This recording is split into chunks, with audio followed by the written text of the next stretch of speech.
स्वागत करते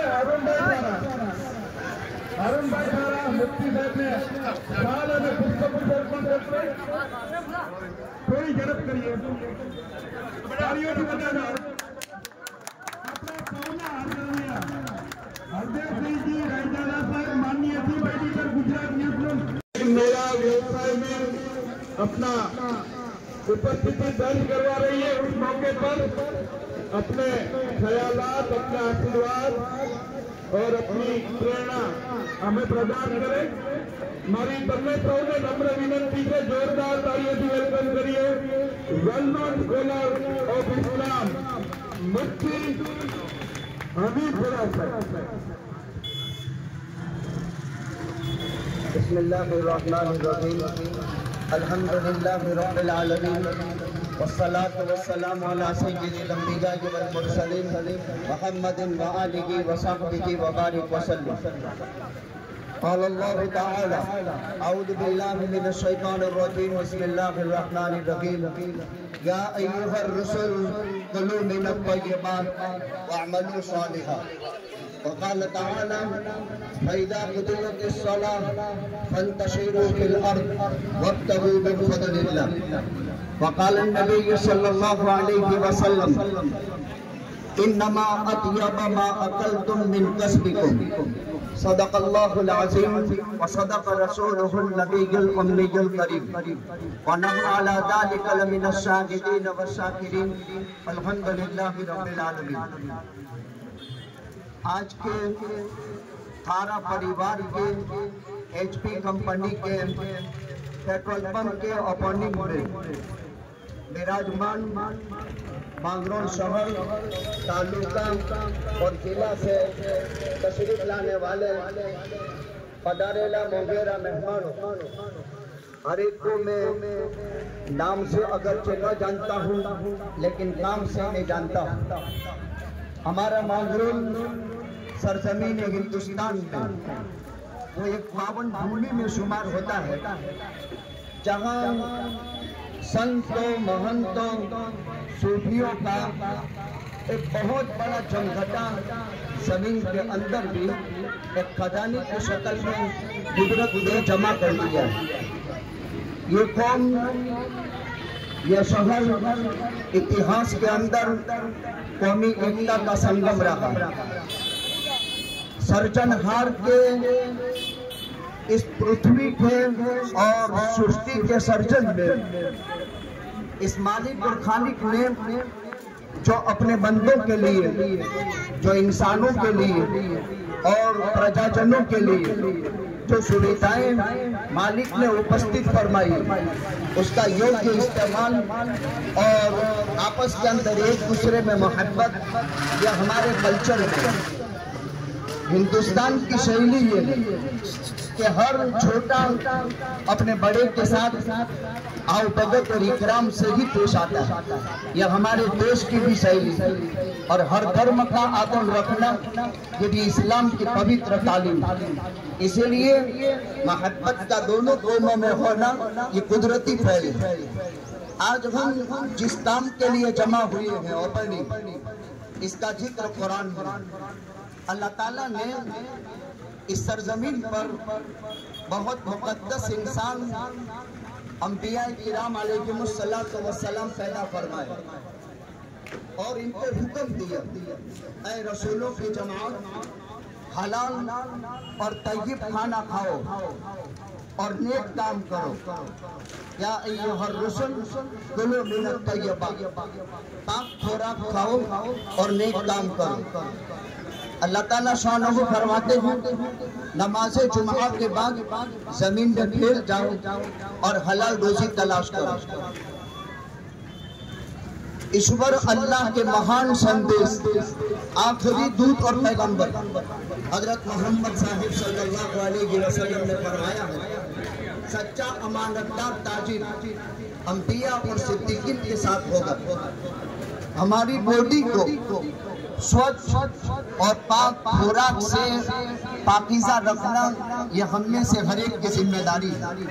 और इंसान की कमाई जितनी साफ सुथरी होती है, पाक साफ होती है, इतना इसकी बॉडी और उसकी बातें और उसकी नीयतें और इरादे भी स्वच्छ होते हैं। इसीलिए हर धर्म और मजहब में खाने पीने की चीजों को स्वच्छ और पाकीज़ा रखने का हुक्म दिया गया है।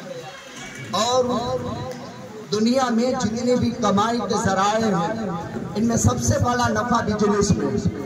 पहले नंबर का नफा बिजनेस में, दूसरे नंबर का नफा खेती बाड़ी में, और तीसरे नंबर का नफा, तीसरे नंबर का जो है वो जॉब और मुलाजमत में। तो सबसे बड़ा नफा आदमी जो कमाता है वो व्यापार धंधे में। फिर इसके बाद दूसरे नंबर में खेती बाड़ी।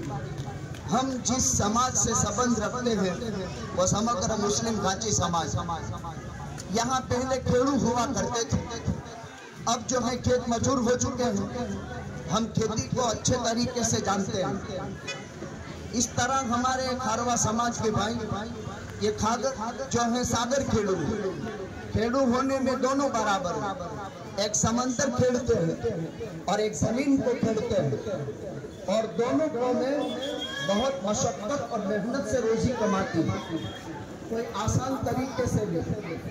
हमारी इस कौम के लिए एक खुशी का मकाम ये भी है कि हलाल तैयब मेहनत कमाई में कभी पीछे नहीं होते, अनथक कोशिश करते हैं और पाक कमाई भी अपनाते हैं। हमें और आपको मालूम है कि सागर खेड़ू का काम मौत से खेलना है, जहाँ इंसान के जीवन का कोई उम्मीद नहीं होती। फिर भी कुदरत ने जब हमको इस पृथ्वी में और सृष्टि में हमको भेज दिया है, तो हमारी जिम्मेदारी है कि हम अच्छे तरीके से कमा कर अपने देश का नाम दुनिया में रोशन करें। ये एक इक्तिसादी एतबार से भी कोई देश जब तरक्की करता है तो दुनिया की देशों के अंदर, मुल्कों के अंदर इसका एक जबरदस्त नाम होता है। हमारा भारत ये गंगा जमुनी तहजीब का गहवारा है। हमारा भारत वो पाक मुल्क है कि स्वर्ग से अगर सीधी कोई चीज टच हो करके किसी देश में आई है तो वो सिर्फ हिंदुस्तान में सबसे पहले आई। वो इंसान दुनिया का पहला आदम था, और इनको दुनिया के 3 बड़े मज़ाहिब मानते हैं। मुसलमान इनको अल्लाह का दूत और पैगंबर आदम मानता है, और सिंध में हजरत आदम के पैर का निशान इसको समझता है कि ये आदम पैर, और उसकी इज्जत करता है। इसी के साथ बौद्धिस्ट लोग, बुद्ध धर्म वाले, ये भी इसको अस्मत की निगाह से देखते हैं, और हिंदू समाज भी इसको शिव जी भगवान के पैर का निशान बताते हैं। एक चीज को 3 कौम और 3 दुनिया के बड़ा मज़ाहिब अकीदत और मोहब्बत के साथ मानती है। स्वर्ग से जब आदम हिंदुस्तान में आए तो स्वर्ग से वहाँ के दरख्तों के पत्ते साथ में लाए। इसीलिए पूरी दुनिया खंगाल दुआ। रस्मी फूल तो हो सकता है कि हिंदुस्तान से बनावटी ज्यादा अच्छे आपको लगते हैं, लेकिन ओरिजिनल वृक्ष और फल फूल हिंदुस्तान से ज्यादा उनका किसी जमीन में नहीं है। इसलिए कि स्वर्ग से आदम अलैहिस्सलाम के साथ ये चीजें आई थी। लिहाजा हमारा मुल्क बहुत कीमती है। मोहब्बत यहाँ की शैली में है, एक दूसरे का इकराम और एक दूसरे का मानवता के नाते से उनके जज्बात का एहतराम करना, यह हमारे खून में है, यह हमारी मातृभूमि में है। जिस भूमि में हम पैदा हुए हैं, इस भूमि ने हमको यह हक दिया है। लिहाजा हम यहाँ जो आपस में जमा हुए हैं, दोनों कौमों के लोग, अगरचे तिजारत एक बिजनेस है और उसमें संदेश ये है कि अमानतदारी से काम किया जाए। अमानतदारी और सच्चाई के साथ कोई भी बिजनेस किया जाता है तो कुदरत कभी भी उस काम में निराश नहीं करता है, उसकी रोजी रोटी दे ही देता है। फिर इसमें हम देशवासियों की सेवा भी कर सकते हैं, कोई गरीब की सेवा कर सकते हैं, और सेवा में कभी मजहब नहीं देखा जाता। हमेशा सेवा के कार्यों में इंसानियत देखी जाती है, बल्कि इस्लाम धर्म ने जो सजीव चीजें हैं, जिसमें कुदरत ने जीव रखा है, उसका एहतराम किया जाता है। इसलिए इस्लाम में हरा दरख्त काटने से मना कर दिया, इसलिए कि वो ईश्वर की तस्बीह पढ़ता है। सफेद लिबास ईश्वर की, अल्लाह की तस्बीह पढ़ता है। वो भी जानता है कि मेरा कोई खालिक और मालिक है। तो हम अमानतदारी के साथ, सच्चाई के साथ पहले ही दिन से इस कारोबार को करेंगे। तो हम चैलेंज के साथ कहते हैं कि कभी भी ताजिर निराश नहीं होगा। और ये हमारी हिंदुस्तान की शैली। आप दुनिया की मेडिकल देखें और हिंदुस्तान के मेडिकल देखें, यहाँ के मेडिकल का पूरी दुनिया के अंदर एक मकाम हिंदुस्तान के डॉक्टरों का, वो किसी भी डिग्री पर फाइज हो। तो कुदरत ने हमें बहुत अच्छा सरमाया इस मुल्क में अता फरमाया है। हम मोहब्बत की निगाह से एक दूसरे को देखें और मोहब्बत ही अल्लाह चाहते हैं, चाहे कारोबार में हो, चाहे खेती बाड़ी में हो, चाहे सर्विस और मुलाजमत में हो। हम दुआ करते हैं कि अल्लाह ईश्वर की दी हुई ये देन माल अल्लाह की तरफ से मिलता है, उसका योग्य इस्तेमाल और इसका सही जो है मसरफ में लगाने से इंसान को दुनिया में इज्जत मिलती है और स्वर्ग के अंदर भी उसका इकराम किया जाता है। और माल मालिक की बहुत बड़ी नेमत है, इसको हराम में नहीं बर्बाद किया जाएगा, इससे किसी की इज्जत से खिलवाड़ नहीं किया जाएगा, बल्कि इस माल के जरिए से बेवाओं की, गरीबों की, यतीमों की, देशवासियों की और बसने वाले सारे सजीव, पशु हो, प्राणी हो या कोई भी हो, जिसको जमादात, नबातात, हैवानात कहते हैं, अगर आदमी उसकी नियत कर ले तो मालिक उसके लिए भी उसकी रोजी में इंतजाम करता है। नेक नियति के साथ कोई भी कारोबार जब आदमी करता है तो उसमें बहुत बड़ा नफा होता है। लिहाजा हम अल्लाह से दुआ करते हैं कि जो नया बिजनेस खारा फैमिली में बरसों से ये बिजनेस में लगे हुए हैं और इसी रोज पर इनका काम है, अलग अलग बिजनेस के साथ इनका ताल्लुक है। ये नया बिजनेस एक जो शुरू किया है, उम्मीद करते हैं कि माजी की तरह हाल और मुस्तकबल भी अल्लाह ईश्वर इनका रोशन करेगा। हमारी दुआएं तिजारत के साथ और ताजिरों के साथ लगी रहती है। अच्छी तिजारत करके, ईमानदारी के साथ काम करके मुल्क का और भारत का वर्ल्ड में नाम रोशन करे, ऐसी हमारी प्रार्थना है ईश्वर के पास। इसी से मैं रुखसत होता हूँ। अल्लाह ताला कबूल फरमाए।